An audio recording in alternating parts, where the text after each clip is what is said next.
The doctor's hands were shaking. I was lying on that exam table, belly full of cold ultrasound gel, watching my baby's heartbeat flicker across the screen, and the woman holding the wand wasn't looking at the screen at all. She was staring at my file, at my husband's name. Then she did something I will never forget as long as I live. She reached over and switched off the monitor. Mid-exam, like someone had cut the power to my entire life. "Mrs. Mercer," she whispered, "I need to speak with you privately, right now." She walked me to her office, closed the door, locked it. I thought something was wrong with the baby. I thought I was about to lose everything that mattered. I had no idea I was about to find out that the man I'd been sleeping next to for 3 years had spent $50,000, $50,000, trying to destroy my life from the inside out. And I had no idea that in 6 weeks, he was going to be arrested in handcuffs in front of 50 people at his own baby shower. If you have ever been underestimated by someone who thought they knew exactly how the story would end, this one's for you. Hit that subscribe button because this story has more layers than a legal brief, and every single one of them is satisfying. I'm talking fertility clinic fraud, a $180,000 gambling debt, a prenup used as a weapon that backfired spectacularly, and a woman who played the long game better than any con artist ever could. Let's get into it. My name is Daphne Wilson. I'm 32 years old. I run marketing for a boutique firm in Connecticut, drive a 10-year-old Subaru, and buy the same dark roast from the same coffee cart every single morning. I tell you that because it matters. People hear the words family trust and historic estate, and they imagine someone who floats above regular life. I've never floated anywhere. My grandmother Eleanor worked for every dollar she left behind. 5 generations of Wilson women who built something real from something small. When she passed 5 years ago, she left me $2.3 million in a trust and the Wilson family home. 6 bedrooms, original floors, gardens that had been growing for 50 years. I drove the Subaru, I worked the job. The inheritance was a safety net, not a personality. But it made me a target. I just didn't know it yet. 4 years ago, my family hosted its annual charity gala at the estate. It was the kind of event where everyone wore their best smiles along with their best clothes. And within 3 minutes of standing at the bar, some man I'd never met was asking me what the Wilson family portfolio looked like these days. Subtle as a bulldozer. That's when Grant appeared. Tall, dark hair, easy smile. He asked what I was drinking, made a joke about the jazz band being tragically off-key. He didn't mention money. He asked about my favorite books. He laughed at the right moments and didn't laugh at the wrong ones. He said he was a financial advisor who'd gotten a last-minute invitation from a colleague, said he had no idea who the Wilson family was. Here's the thing about that. A financial advisor who doesn't research the host family of a major charity gala, that's like a chef showing up to a cooking competition and saying, "Oh, we're making food today? Had no idea." That was red flag number 1. I just didn't have the context to see it. We dated for a year. He remembered small things. The book I'd mentioned offhand, the restaurant I said I'd always wanted to try. He insisted on paying for dinners I could have funded with a single transfer. He seemed so completely uninterested in impressing me with money that I stopped being impressed by it myself. My mother, Vivian, saw through him in 5 minutes. "That man's smile doesn't reach his eyes," she told me after their first meeting. "Something is wrong with him, Daphne. I can feel it." I told her she was paranoid, overprotective, jealous even. We fought about Grant constantly until we just stopped talking. 2 years of near silence, birthday texts and nothing more, because I chose to believe a con man over my own mother. She was right about everything, and she has been waiting very patiently for me to admit it. Grant and I got married after a year of dating. Beautiful ceremony at the estate.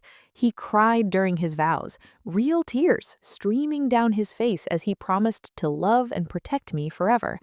Looking back now, those were probably the most honest tears he ever shed. Not from joy, from relief. His long con was finally paying off.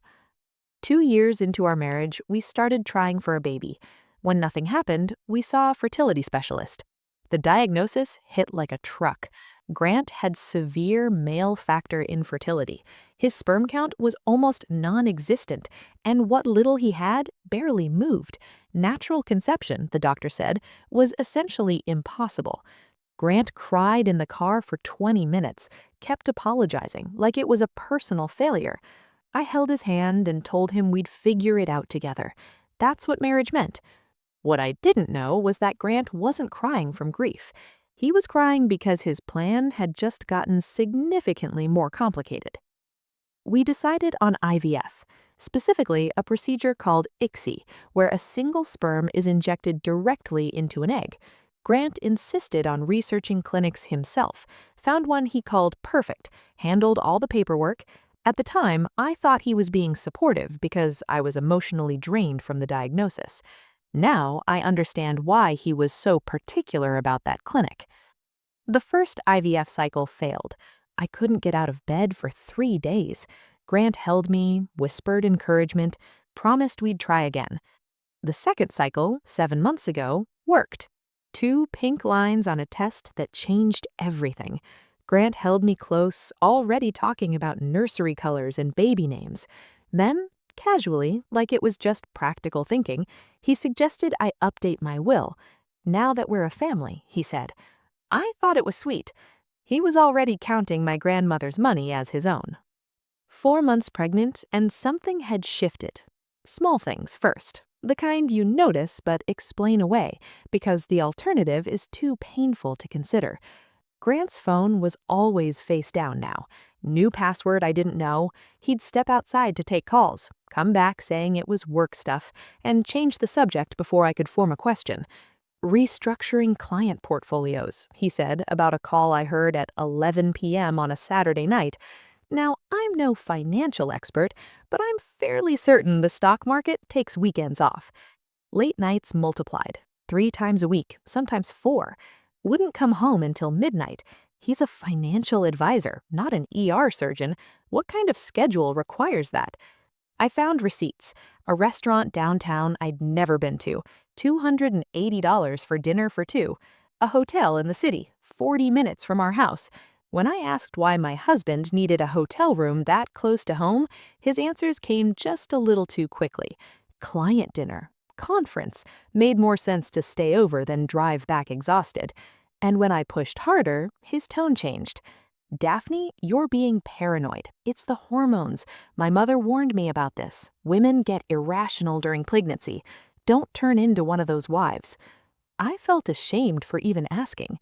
That's how good he was. He made me apologize for noticing. The financial pressure intensified around the same time. His requests became more frequent, more urgent, more creatively worded. We should add me to your trust. What if something happens during delivery? Power of attorney is common sense. Every married couple does it. Unless you don't trust me. Your grandmother's house is too big for us anyway. We should sell it. I know exactly which funds would maximize the returns. The man wanted me to sell my grandmother's home and invest the proceeds. This is the same man who couldn't remember which streaming service had his shows and insisted we needed 3 subscriptions simultaneously. That's who I should trust with $2 million. Absolutely not. When I said no, gently, carefully, Grant's warmth disappeared. He became cold and distant. His silent treatments lasted exactly until he got hungry. Apparently, his principles had a time limit, and that limit was an empty stomach. One night, I woke at 2 a.m. and he wasn't in bed. I found him in the kitchen, hunched over his phone, speaking low. It's almost time, he was saying. By spring, everything will be settled. Just need to... He saw me and hung up. Work emergency, go back to sleep, honey.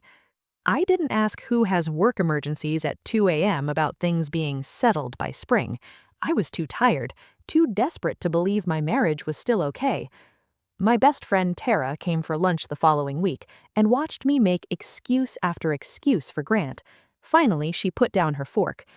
Daph, when's the last time Grant was actually happy to see you? Not performing happy, not putting on a show, but genuinely glad you walked through the door." I couldn't answer that. "Trust your gut," she said. "Something is wrong here." That night, I lay awake thinking about his phone, always face down, the late nights, the sudden obsession with accessing my money, the way he sometimes looked at me when he thought I wasn't paying attention, like a math problem to solve, not a person to love. Part 5. The Locked Office. 4 months pregnant. Regular OB appointment for an ultrasound. My usual doctor was on vacation, so I was scheduled with a colleague, Dr. Claire Brennan. I went alone. Grant had a client meeting he absolutely couldn't miss. Standard appointment, cold gel on my belly, waiting to see my baby on the screen. Dr. Brennan was pleasant and professional, asked how I was feeling, if the baby was moving much, all the normal questions. Then she opened my file, glanced at the paperwork, and her face changed. She looked at my husband's name, looked at me, back at the name. Her hands started to tremble. She set down the ultrasound wand and reached over and turned the monitor completely. "Mrs. Mercer, I need to speak with you privately, right now." She walked me to her office, closed the door, locked it. Every worst-case scenario flooded my mind in 3 seconds flat. The baby. Something was wrong with the baby. I couldn't breathe. I couldn't think. Instead, Dr. Brennan said, "I know what your husband did, and I have proof." She pulled a folder from her desk drawer, hands still trembling as she opened it. "My younger sister works at your fertility clinic. 3 weeks ago, she came to me crying. She told me everything. When I saw your husband's name on your file just now, I recognized it immediately." Dr. Claire Brennan's younger sister, Molly, was a nurse at the fertility clinic, the same clinic Grant had so carefully researched, the one he insisted was perfect for us. Now I understood why he was so particular about that clinic.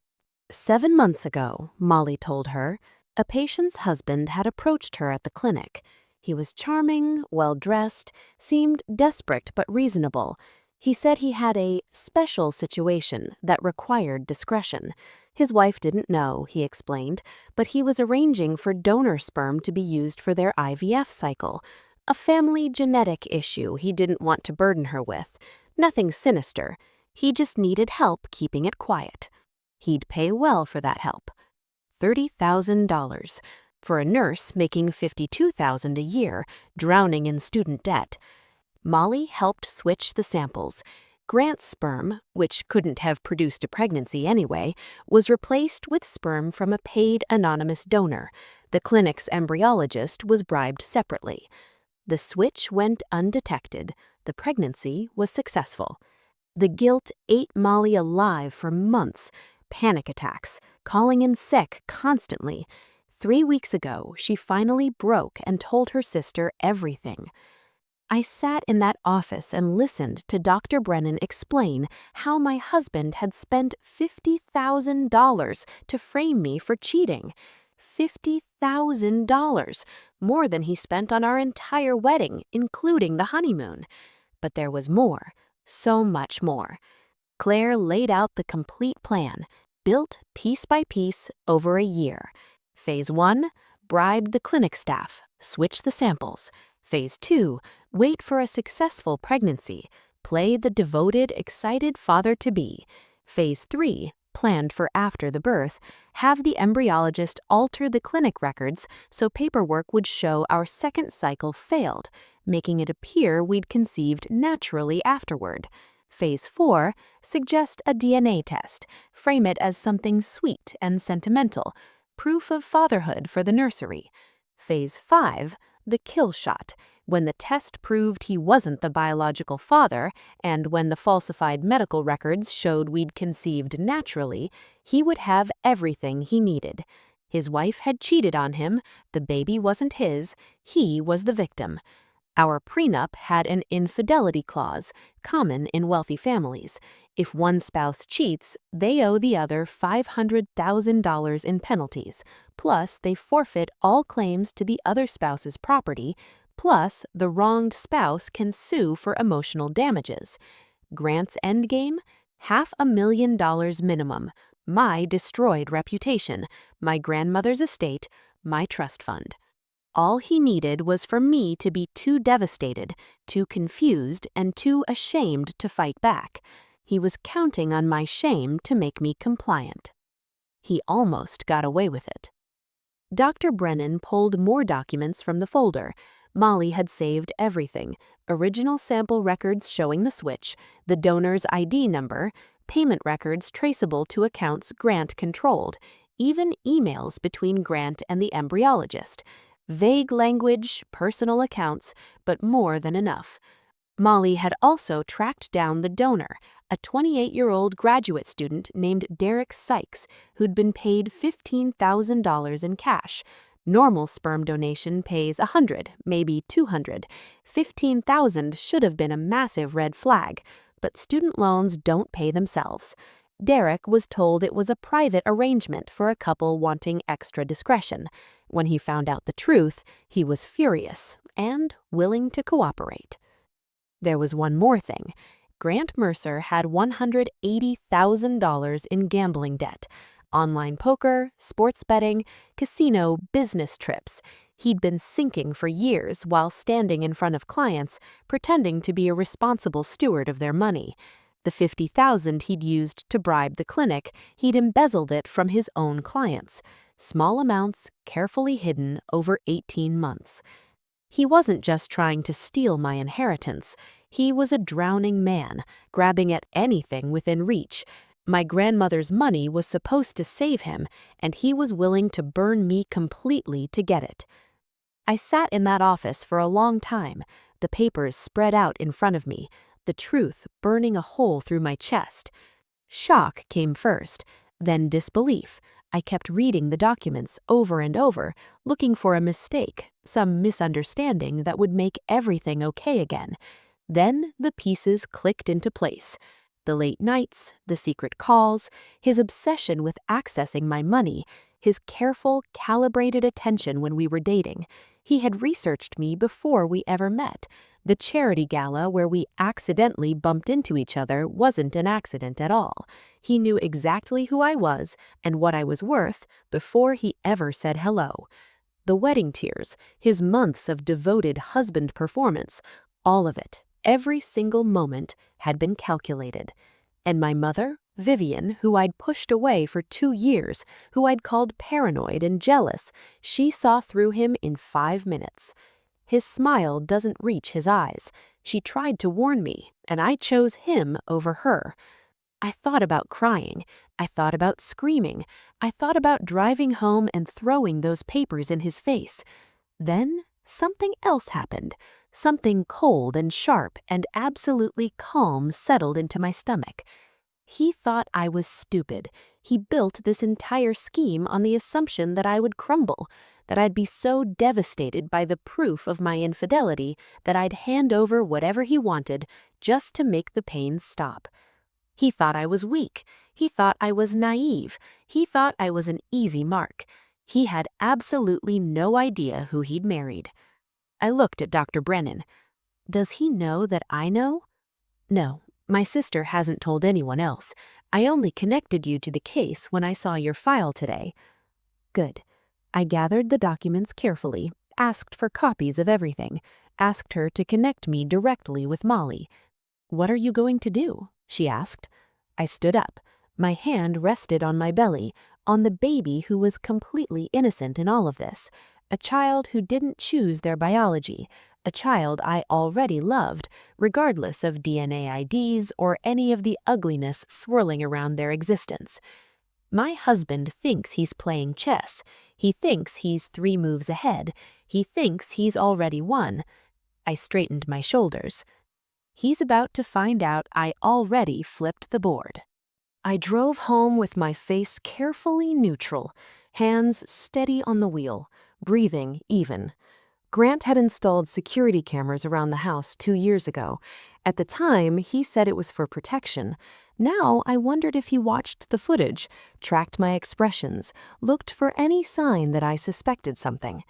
So I gave him nothing. He was waiting in the kitchen when I got home, wearing that smile that didn't reach his eyes, my mother's words echoing in my head, 2 years too late. How was the appointment? Is the baby okay? I smiled back, walked over and hugged him, showed him the ultrasound photo Dr. Brennan had printed before everything changed. Perfect, I said. Everything's absolutely perfect. I deserve an Oscar for that performance. I smiled at him over dinner while mentally calculating how much his bail would be. I asked about his day while picturing him in an orange jumpsuit. I laughed at his jokes about baby names. Then I apologized for being paranoid lately, blamed the hormones, used the exact excuse he'd been throwing at me for months. His entire body relaxed when he heard it. The tension in his shoulders melted away. He thought he was still winning. That night he slept soundly beside me. I lay awake until 3 a.m. staring at the ceiling, planning his destruction. The next morning I called in sick, then drove 2 hours to a different city, checking my mirrors the entire way. I found a private investigator named Rosalind Weaver, ex-police detective, 15 years on the force, the kind of woman who's seen everything and isn't impressed by any of it. I told her everything. She listened without interrupting, took notes, and when I finished, she smiled like a shark who'd just spotted a bleeding swimmer. "Your husband made a lot of mistakes," she said. "Arrogant men always do. Give me 2 weeks." She had results in 10 days.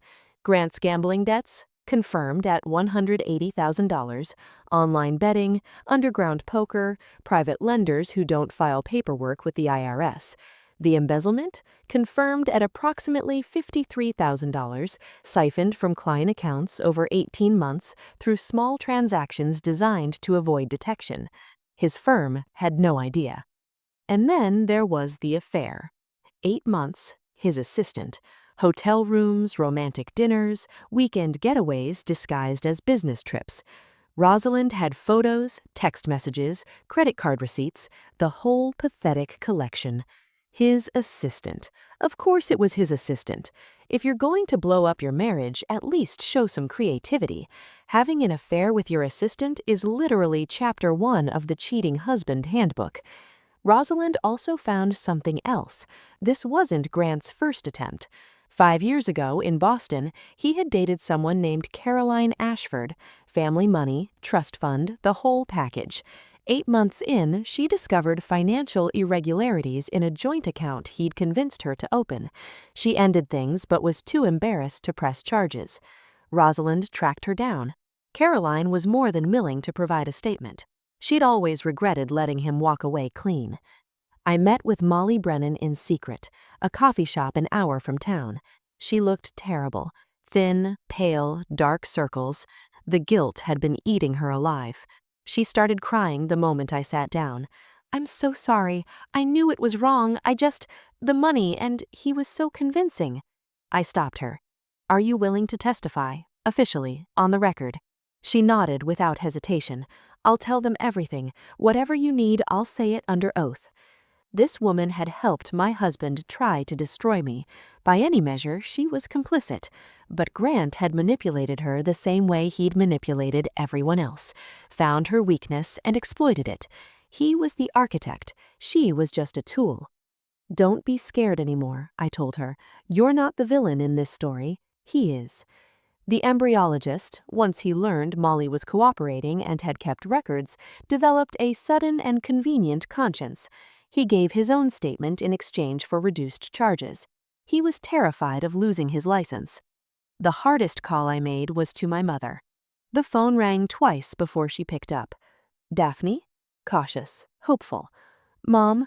My voice cracked on the word. "I was right about everything, about him, and I'm so sorry. I'm so sorry." There was a pause. I braced for the "I told you so" she'd earned 10 times over, for the anger, the resentment, the hurt I'd caused by choosing a con man over the woman who raised me. Instead, she said, "What do you need, sweetheart?" She didn't gloat, didn't remind me of every warning I ignored, just asked how she could help. That broke me more than anything else had. My mother is a retired attorney who specialized in estate law for 30 years. Within 48 hours, she'd connected me with the best divorce lawyer in Connecticut and a criminal prosecutor who specialized in fraud. She taught me something that day. The people who really love you don't need to be right. They just need you to be okay. My lawyer, Sandra Kowalski, 5'2", silver hair, reading glasses on her nose, looked like someone's sweet grandmother, was a shark in a cardigan. She reviewed everything, looked up over those glasses, and smiled. Your husband is facing fraud, conspiracy, and embezzlement charges. The prenup infidelity clause works in your favor now, because he's the one who's been cheating. And his little scheme to falsify the medical records after the birth? That's a felony he was planning to commit. We have evidence of intent. A judge reviewed the evidence, found probable cause, issued an arrest warrant. An 8.5 by 11-inch piece of pure karma. 6 weeks after that ultrasound appointment, I suggested to Grant that we throw a celebration, a baby shower at my grandmother's estate. Both families, close friends, a garden gathering. His eyes lit up like Christmas morning. More witnesses to his devoted husband performance. More people who would feel sorry for him later. "That's a wonderful idea," he said, kissing my forehead. "Let me help plan everything." No, you've been working so hard. Let me handle the party. You just show up and enjoy it." He had no idea that handling everything meant police officers waiting in the guest house, my lawyer stationed near the bar, Derek Sykes ready to testify, every piece of evidence organized in folders, and his own parents about to learn who their son really was. Grant spent the morning of the party in the bathroom, adjusting his tie, rehearsing his excited father smile. I watched him through the crack in the door. He thought he was walking into his crowning achievement. He was walking into his own funeral. The Wilson estate in late spring. 50 years of my grandmother's gardens in full bloom, white tents on the back lawn, champagne in silver buckets, a string quartet near the rose bushes, 50 guests in their Sunday best. Grant was in his element, working the crowd like a politician at a fundraiser, handshakes, backslaps, that laugh he'd perfected over years of practice, his hand finding my belly for every photo, the devoted father-to-be gazing at me with what looked like adoration. He was so good at pretending to be human, I almost felt sorry for him. Almost. That feeling lasted 3 seconds before I remembered the $50,000. Around 3 p.m., Grant did exactly what I knew he would. He'd been dropping hints for weeks about a DNA test, frame the results for the nursery, proof of their bond. So romantic. At the party, he brought it up loudly, making sure plenty of people could hear. "You know what we should do, honey? Let's get one of those DNA test kits. We could even open the results right here, right now. Make it part of the celebration. What do you think, everyone?" Encouraging murmurs from the crowd. Someone said, "How sweet." Someone else wished her husband was that thoughtful. Instead of pulling out a DNA kit, I walked to the small platform near the fountain and picked up the microphone. Grant smiled up at me from the crowd, champagne in hand, already rehearsing his shocked, devastated face. "Thank you all for coming today," I said. "This party is supposed to be about celebration, about family, about truth. My husband said he wanted to reveal something special today, so I'm going to help him do exactly that." His smile flickered, just for a second. I reached under the podium and pulled out the folder. 3 months ago, I learned something about my husband that changed everything I thought I knew about my marriage. Grant is right. This should be about truth. I held up the first document, the original fertility clinic records, before anyone had the chance to alter them. Grant's face went pale. I laid it all out. The bribed nurse, the bribed embryologist, the $15,000 payment to Derek Sykes, who stepped forward from the edge of the crowd, the prenup's infidelity clause that Grant planned to trigger, the gambling debts, the embezzlement, and I looked directly at Grant's boss, who set down his drink, expression confirming he'd received the quiet notification. I displayed the photographs from Rosalind's investigation. Restaurant dinners, hotel entrances, 8 months of an affair with his assistant. This wasn't even his first attempt. 5 years ago in Boston, he targeted another woman with family money. She's prepared to testify. Grant's champagne glass slipped from his fingers. It hit the stone patio and exploded. "Those are lies. She's making this up. The pregnancy has affected her mind." "Grant," his own mother's voice, quiet but sharp enough to draw blood, "is any of this true?" He turned to face her, opened his mouth. Nothing came out. Molly Brennan stepped forward from near the guest house. Derek Sykes spoke next. The evidence was already spoken. Grant looked around wildly at the faces of people who'd been laughing with him 10 minutes ago. Every single one of them was now staring at him like something they'd just discovered rotting on their shoe. Then 2 police officers walked calmly across the lawn. "Grant Mercer, you're under arrest for fraud, conspiracy, and embezzlement." They handcuffed him right there, in front of everyone. His mother was sobbing. His father stared at the ground like he wished it would swallow him. As they walked him toward the police car, Grant tried one last manipulation.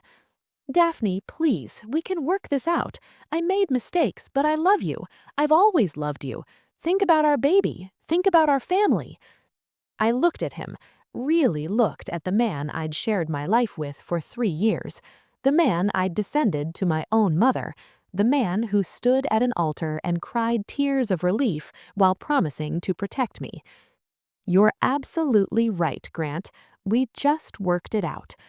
They put him in the back of the police car. I watched it drive away down the long gravel path, past my grandmother's gardens, through the iron gates of the property he had wanted so desperately to own. 50 guests stood in absolute silence.